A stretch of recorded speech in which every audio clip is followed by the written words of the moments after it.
abeilles, mais attends, il faut que je trouve... Une plante, c'est la même plante, voilà. la fleur mâle et la Je fleur prends, femelle. là c'est une fleur mâle, donc elle est lisse. Je vais sur une fleur femelle. Et là il y a une fleur femelle, il y a un petit fruit. Et donc l'idée c'est de frotter le pollen du mâle sur la femelle. Et bon là c'est humide, hein, c'est pas l'heure, il n'y a pas beaucoup de pollen. Il y a une heure quand même pour le faire, il faut que ce soit bien sec. Et là tu pollinises. Un geste 1000 fois répété pour féconder ces fleurs de pastèque. Mais aujourd'hui, Yannick peut de nouveau souffler car les abeilles ont pris le relais. Oui, il y a beaucoup d'abeilles. Moi, je ne le fais plus, je l'ai fait. C'est pour ça que il faut vraiment, quand on traite, si on doit traiter pour la mouche des fruits, elle est active en même temps que les abeilles. Donc, il faut quand même réfléchir à ce qu'on fait parce que quand on tue les mouches, on tue aussi les abeilles. Ouais. Donc aujourd'hui, les abeilles sont revenues et puis c'est elles qui font le travail de pollinisation dans le champ. Là. Les abeilles sont revenues, il n'y en avait plus du tout. Et donc, toute la pollinisation se faisait à la main. C'était un travail de fou. Donc, protéger les abeilles. Protéger les abeilles, mais aussi protéger ces cultures de pastèques contre les intempéries et les ravageurs. Sur son exploitation de la saline, Yannick Souche a installé pour cela un abri climatique, une première structure qui sera bientôt accompagnée d'une deuxième installation. Oui, je vais faire le petit frère de celui-là, parce qu'en fait, dans l'ouest, il faut cibler les parcelles où il n'y a pas trop de pavés, et après installer des abris sur des surfaces idéales, c'est un demi-hectare, et après de pouvoir mécaniser l'intérieur, et on a une protection maladie et protection du vent.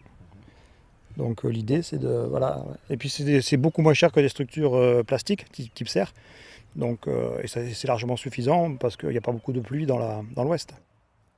Cette parcelle va faire un demi-hectare, donc c'est 60 mètres sur 80 mètres. Donc on parle d'un demi-hectare de travailler. Et on met à peu près 700-800 plants de pastèques. Yannick prépare aussi ses propres plants de pastèques qu'il greffe au préalable. Il vient ainsi d'achever un premier cycle de culture sous son abri climatique. Il a été terminé il y a une quinzaine de jours. Donc là, on vient de finir le nettoyage. On va replanter la semaine prochaine.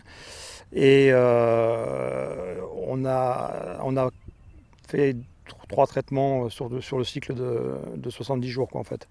Donc très peu de traitements. Parce que pas d'insectes. Et après, bon, dans l'ouest, il n'y a pas trop de maladies liées aux champignons. Donc très peu de traitements. Et après, il est aussi sur des plants greffés, donc il n'a pas de problème de fusariose, etc. que vous pourrez avoir dans le sol en fait. Parce que de fait de mettre deux cultures, même famille, si tu ne travailles pas sur des plants greffés, le problème c'est que tu risques d'avoir des maladies du sol en lui-même, type fusariose. Et là justement, avec les plants greffés, il pallie à ce problème. Voilà. Pour vous, ces abris climatiques-là, c'est vraiment une solution idéale en tout cas pour vous, c'est une solution. Je trouve que nous agriculteurs, aujourd'hui, notre intérêt, c'est quand on plante, c'est de sécuriser au maximum le résultat, la production. Ce qui n'est pas toujours le cas avec les aléas climatiques et la pression des maladies. Quand tu as un abri, tu as déjà une pression sanitaire qui est vraiment moindre, notamment on parle de mouches des fruits, essentiellement. Et après, ça fait aussi office de brise-vent. Tu n'as pas de risque de casse des cultures.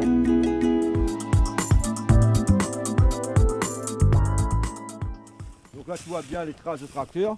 On voit bien qu'on peut travailler dessus avec un tracteur sans problème. Donc il a sacrifié un chemin en bas, un chemin en haut. Donc il va passer là, il va traiter dans ce sens. Et il va passer de l'autre côté, il va traiter dans l'autre sens. Voilà. À l'intérieur des 5000 m² de son abri climatique, Yannick Souche peut ainsi travailler avec ses machines sans aucun problème. Autre avantage, la simplicité de la structure. Avec des cordes ici pour pouvoir dézipper. Si par exemple tu te dis en période de mauvais temps, tu veux dézipper, tu tires la fermeture éclair et tu rassembles tes filets comme ça. Ou sinon, il y a l'autre technique, c'est celui-là. Parce que pourquoi? Quand on a tiré l'implantation, on a mis une maille en plus. Donc du coup, il a récupéré un bout. Donc le système, c'est ça. Un élastique opposé, c'est-à-dire là on a le filet accroché ici, avec cet élastique-là qui va venir tirer, qui va être sur l'autre câble. Et pareil, le filet attaché ici et tiré avec l'élastique pour aller sur l'autre câble. Pareil, si on veut enlever, on tire l'élastique, on rassemble tout et c'est fait très facilement. Voilà. Ça fait donc déjà combien de temps que vous avez installé ça C'est le premier cycle, on a attaqué les travaux en janvier. Oui, cette année, bon, on n'est pas à 100% dessus parce qu'on a d'autres activités, mais un demi-hectare, si tu avec une équipe et un peu d'habitude, en moins d'un mois, je pense que c'est monté, quoi. C'est des structures qui sont très rapides à monter, c'est facile à monter. Il faut aller à un tracteur avec une petite nacelle, mais ça va très très très vite. Justement, au moment de tarier, au fait, des fois, on tombe sur un caillou. On peut décaler, ça pose pas de problème. Il n'y a pas de précision. Ouais. Voilà, c'est pas comme une serre. Il faut que ce soit là. Vous voyez bien, les poteaux ils sont décalés. Pourquoi? Comme il y avait le caillou, on pouvait pas tailler, on l'a décalé, c'est tout. Et ça pose pas de problème pour finaliser le projet, au fait. Et c'est ça aussi, c'est la souplesse. Donc terrain en pente, terrain rocailleux, il s'adapte. C'est vraiment l'avantage qu'on a. Pas de terrassement, c'est voilà.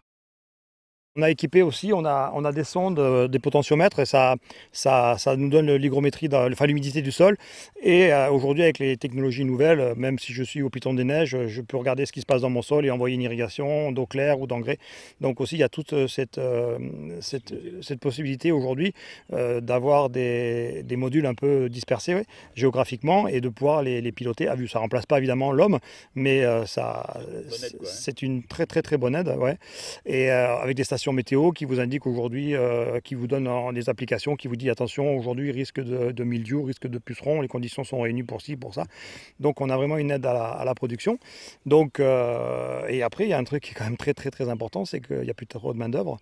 Donc des systèmes comme ça, vous avez une plantation, après avec le tracteur c'est mécanisé à droite, à gauche et récolte. Aujourd'hui, c'est un nom, c'est des outils d'aide à la décision. Donc ces outils-là permettent à l'agriculteur, effectivement, il a son programmateur, il sait qu'il arroge, je dis n'importe quoi, 3 fois par jour. Mais comme il a plu, il a regardé sa station, il dit ton sol est saturé. Donc de son téléphone, il peut arrêter son irrigation. Voilà. En fait, c'est une sonde, on va la sortir, c'est un potentiomètre. Voilà, c'est une sonde qui est dans le sol, avec différentes profondeurs sur les cultures que tu fais, et ça te donne la teneur en eau de ton sol. Et après, via un petit émetteur, il n'y a même pas il n'y a même pas de puce 4G, rien, hein, je ne sais pas comment ça fonctionne, mais il y a un petit émetteur, boum, ça te l'envoie dans la Lune, après ça revient sur son téléphone qui est à côté, et tu as les informations de cette sonde, et qui sont reliées à ta station météo aussi. Et il n'y a pas besoin de centrale, c'est-à-dire que je peux mettre une sonde ici, et une sur Plaine des Cafres, et une à Saint-Denis, elles seront toutes reliées entre elles.